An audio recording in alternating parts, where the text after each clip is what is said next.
बिहार के मुख्यमंत्री नीतीश कुमार ने एक तरह से तेजस्वी यादव को अपना राजनीतिक उत्तराधिकारी घोषित कर दिया है। जाहिर है, नीतीश कुमार ने जो कहा कि ये बच्चा है और यही सब कुछ है, उसके मायने यही निकाले जा सकते हैं, यही निकाले जा रहे हैं। और नीतीश कुमार कई बार ये कह चुके हैं कि अब इसी को आगे बढ़ाना है। यहाँ तक कि नीतीश कुमार यह भी कह चुके हैं कि 2025 का बिहार विधानसभा चुनाव तेजस्वी यादव के नेतृत्व में ही लड़ा जाएगा।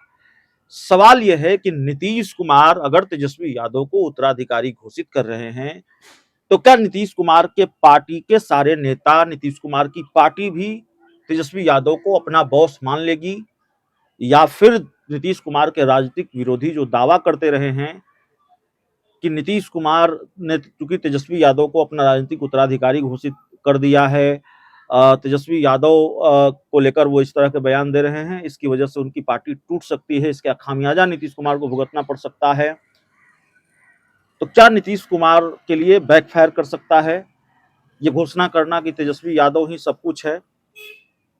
तेजस्वी यादव को जिस तरह से राजनीतिक उत्तराधिकारी नीतीश कुमार ने घोषित किया है। हमारे साथ बिहार के जाने माने पत्रकार रंजन मिश्रा हैं। सर, क्या माना जाए, नीतीश कुमार के लिए बड़ा नुकसानदेह साबित भी हो सकता है क्या ये ऐलान जिस तरह की से वो कर रहे हैं कि तेजस्वी यादव ही सब कुछ है, बच्चा है? बिल्कुल नुकसान तो उठाना पड़ेगा। जी। इसलिए कि देखिए उसके कई कारण हैं। जी। कारण ये है कि अभी फिलहाल तो हम लोग ये बात कर ले कि लोकसभा चुनाव जो आने वाला है, जी। उसमें नीतीश जी के कई जो जो जीत कर आए हैं, एमपी बने हैं, उनका क्षेत्र का समीकरण कुछ अलग अलग है। जी। जो कुछ बीजेपी के सपोर्ट से बन के आए हैं, कुछ नीतीश कुमार के साथ थे तो उस वजह से। लेकिन अब अगर वो जाते हैं आरजेडी के साथ, ये गठबंधन के तहत वहाँ चुनाव लड़ेंगे, तो उसका फिर क्षेत्र का अलग ही ये समीकरण होगा। जी। तो उस नाते पहले तो कई लोग ये छोड़ेंगे पार्टी, जी। ये जदयू को। जी।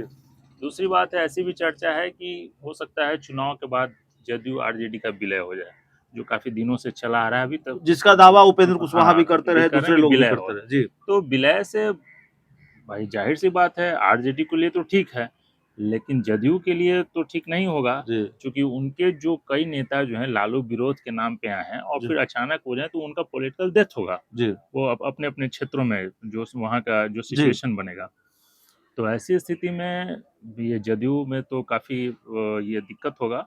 और बहुत लोग ये माना जा रहा है कि पार्टी भी लोग छोड़ेंगे। जी। तो इस तरह से ये जदयू के सेहत के लिए ठीक नहीं है। जदयू के सेहत के लिए ठीक नहीं है। अब जब आप ये कह रहे हैं या जब हम इस बात पर चर्चा कर रहे हैं कि नीतीश कुमार को इसका नुकसान उठाना पड़ेगा, अब सवाल ये है कि कितना बड़ा नुकसान उठाना पड़ेगा? जेडीयू के पहली पंक्ति के नेता भी नीतीश कुमार का साथ छोड़ सकते हैं, या दूसरी तीसरी पंक्ति के नेताओं के छिटकने की उम्मीद ज्यादा है? बिल्कुल, पहली पंक्ति के ही नेता लोग छोड़ेंगे, जी। जो ज़्यादा जो है संभावना। और दूसरी तीसरी का तो खैर वो तो है ही। जी। तो वैसी स्थिति में अगर ये होता है तो नीतीश कुमार को नुकसान होगा। कहीं हमको ये लग रहा है डर जी। कि कहीं एक समय जो समता पार्टी ये का गठन हुआ था, जी। तो समता पार्टी में भी इसी तरह का था। जी। और अंत में क्या हुआ समता पार्टी का? जी। समता पार्टी हो गया स्वर्गीय पीके सिन्हा जो विधान पार्षद थे, जी। नीतीश जी के बहुत क्लोज थे, जी। उन्हीं के अटैची में चला गया। जी। अब कहीं समता पार्टी का ना हो। हमको लग रहा है कि उसी तरह ये जो जदयू का भी हश्र ना हो आने वाले दिनों में। तो आने वाले दिनों में जेडीयू का हश्र समता पार्टी जैसा हो सकता है। इतिहास खुद को दोहराता है और बिहार का राजनीतिक इतिहास खुद को दोहरा सकता है। इस पूरी चर्चा में, इस पूरी रिपोर्ट में इतना ही। बहुत बहुत धन्यवाद।